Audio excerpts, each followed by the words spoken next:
고린도전서 1장. 나 바울은 하나님의 계획하심에 따라 나의 벗 소스데네와 함께 메시아이신 예수의 부르심과 보내심을 받았습니다.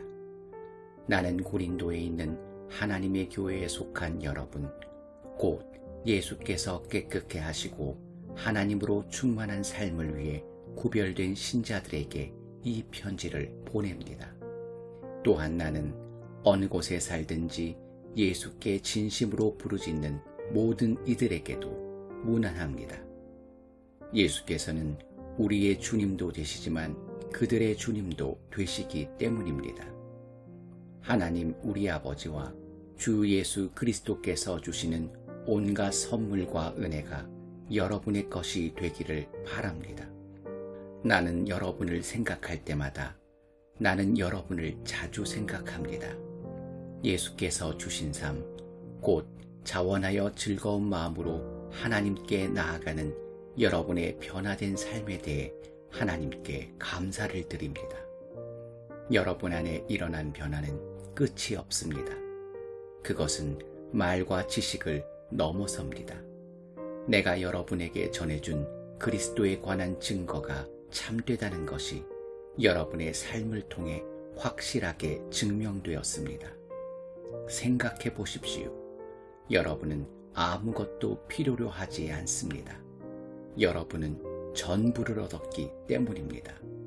여러분이 우리 주 예수께서 이 세상의 마지막 무대에 등장하기를 간절히 기다리며 살아가는 동안 하나님의 온갖 선물이 바로 여러분 앞에 있습니다.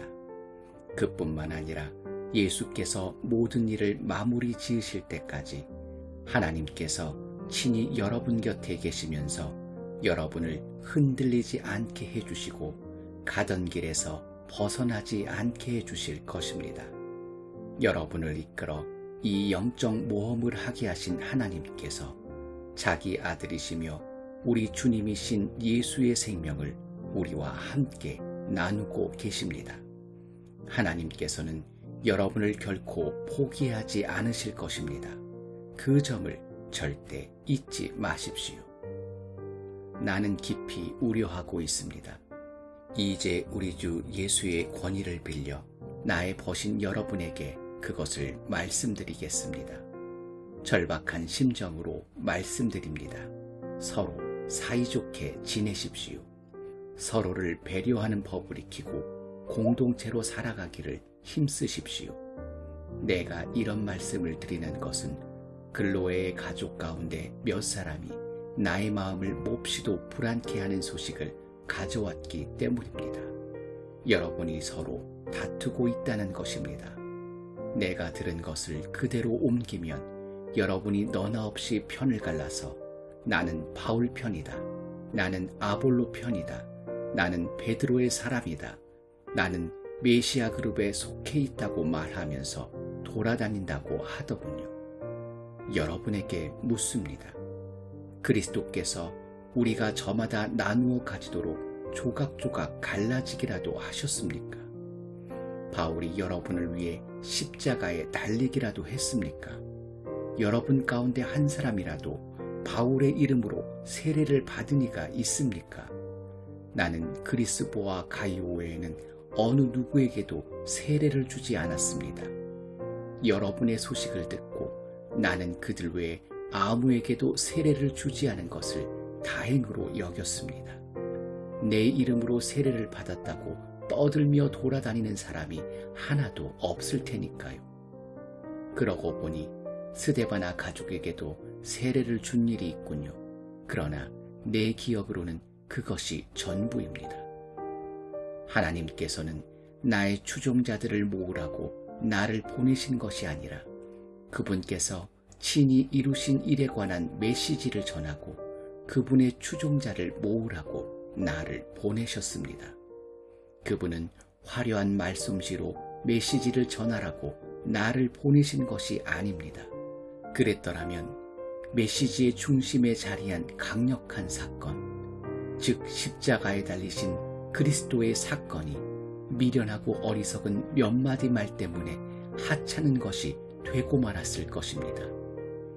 십자가에 달리신 그리스도를 가리키는 메시지가 멸망하기로 굳게 결심한 사람들에게는 어리석은 것처럼 보이겠지만 구원의 길에 들어선 사람들에게는 완벽하게 이해될 것입니다. 이것이 하나님께서 일하시는 방식입니다.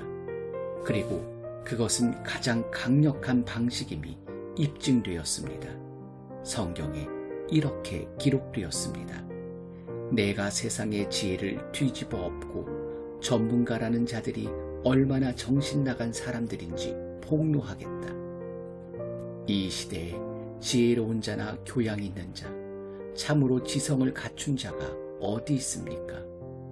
하나님께서 이 모든 것이 얼마나 터무니없는 허세인지 드러내시지 않았습니까? 이 세상은 그 화려한 지혜를 가지고도 하나님을 조금도 알지 못했습니다. 그래서 지혜로우신 하나님께서는 믿는 사람들을 구원의 길로 이끄시기 위해 이 세상이 어리석다고 여긴 것 무엇보다도 복음 선포를 즐겨 사용하셨습니다.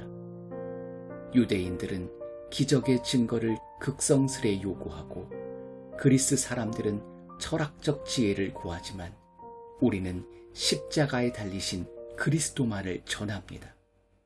유대인들은 그리스도께서 십자가에 달리신 것을 기적에 역행하는 것으로 여기고 그리스 사람들은 그것을 어리석은 일로 무시해 버립니다.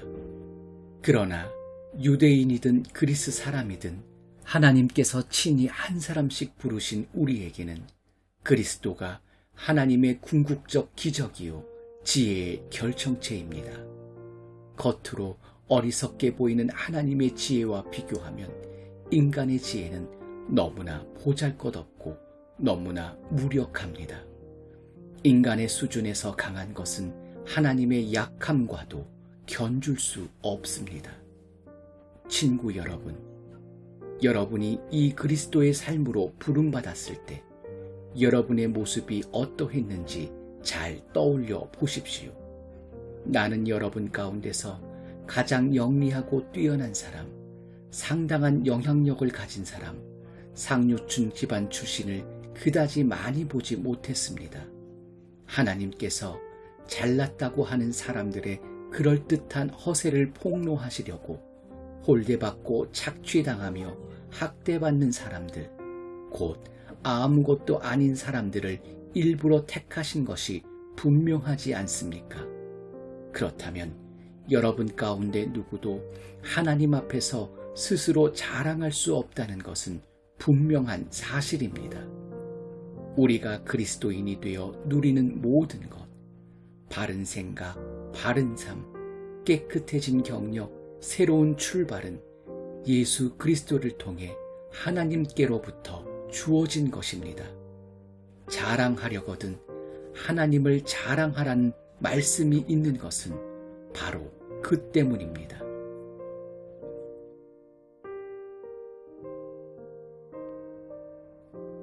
이 2장 여러분도 기억하시겠지만 내가 처음으로 여러분에게 가서 하나님이 행하신 놀라운 일을 전할 때 나는 반지르르한 말이나 최신 철학으로 여러분을 감동시키려고 하지 않았습니다.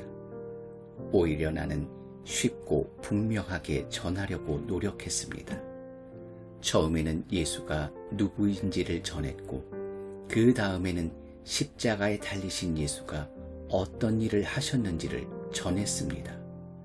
나는 그 일을 어떻게 해야 하는지 자신이 없었고 내가 그 일에 적합하지 않다는 것을 절실히 느꼈습니다. 더 솔직히 말씀드리면 나는 몹시도 두려웠습니다. 내가 메시지를 전할 때 여러분이나 다른 누구에게 감동을 주지 못한 것은 그 때문입니다. 그러나 메시지는 결국 전해졌습니다. 하나님의 영과 하나님의 능력이 그렇게 한 것입니다. 여러분의 믿음의 삶이 나나 다른 누구의 지적이고 감정적인 화려한 말솜씨에서 비롯된 반응이 아니라 하나님의 능력에서 비롯된 반응이란 것이 분명해졌습니다. 물론 우리에게는 하나님의 지혜가 풍성합니다. 여러분이 확고한 영적 토대 위에 서기만 하면 여러분에게 그 지혜를 넘겨드리겠습니다.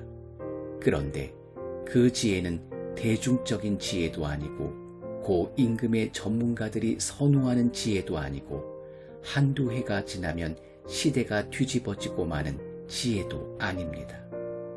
하나님의 지혜는 그분의 목적 깊은 곳에 비밀하게 감춰진 지혜입니다. 겉만 살피는 사람은 그 지혜를 찾을 수 없습니다.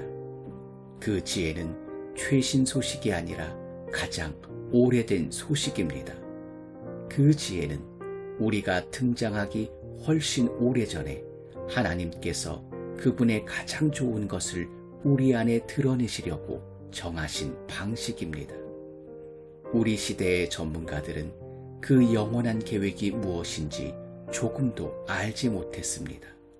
만일 알았더라면 그들은 하나님께서 계획하신 생명의 주님을 십자가에 매달아 죽이지 않았을 것입니다. 다음에 성경 말씀이 있는 것은 그 때문입니다. 어느 누구도 이 같은 것을 보거나 듣지 못했고 이 같은 것을 상상해 본 적도 없다. 그것은 하나님께서 자기를 사랑하는 이들을 위해 마련해 두신 것이다. 하지만 여러분은 그것을 보고 들었습니다. 이는 하나님께서 그분의 영을 통해 그 모든 일을 여러분 앞에 다 드러내 보이셨기 때문입니다. 성령께서는 표면에서 떠도는 것에 만족하지 않으시고 하나님의 깊은 곳으로 뛰어드셔서 하나님이 처음부터 계획하신 것을 드러내십니다. 여러분이 생각하고 계획하고 있는 것을 여러분 자신이 아니면 누가 알겠습니까? 하나님도 마찬가지십니다. 하나님께서는 자기가 생각하는 것을 아십니다. 또한 그것을 우리에게도 드러내 주십니다. 하나님께서는 우리에게 베푸시는 생명과 구원의 선물을 자세히 알려주십니다. 우리는 이 세상의 추측과 견해에 의지할 필요가 없습니다. 우리가 이 사실을 아는 것은 책을 읽거나 학교에 다녀서가 아니라 하나님께 직접 배웠기 때문입니다. 하나님께서 예수를 통해 우리를 1:1로 가르쳐 주셨습니다. 그와 같은 방식으로 우리도 그것을 여러분에게 직접 전합니다. 영에 속하지 않은 사람은 본질상 하나님의 영의 선물을 받을 수 없습니다. 그에게는 그럴 가능성이 없습니다. 그의 눈에는 그 선물이 대단히 어리석은 것처럼 보이기 때문입니다. 영을 알 수 있는 통로는 영밖에 없습니다. 하나님의 영과 우리의 영은 막힘없이 서로 통합니다.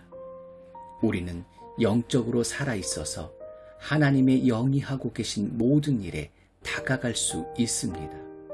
우리는 영에 속하지 않은 사람들의 판단을 받지 않습니다. 하나님의 영을 아는 사람 누구인가? 하나님께서 하고 계신 일을 아는 사람 누구인가? 라는 이사야의 물음에 답이 주어졌습니다. 바로 그리스도이십니다. 그리고 우리는 그리스도의 영을 가졌습니다.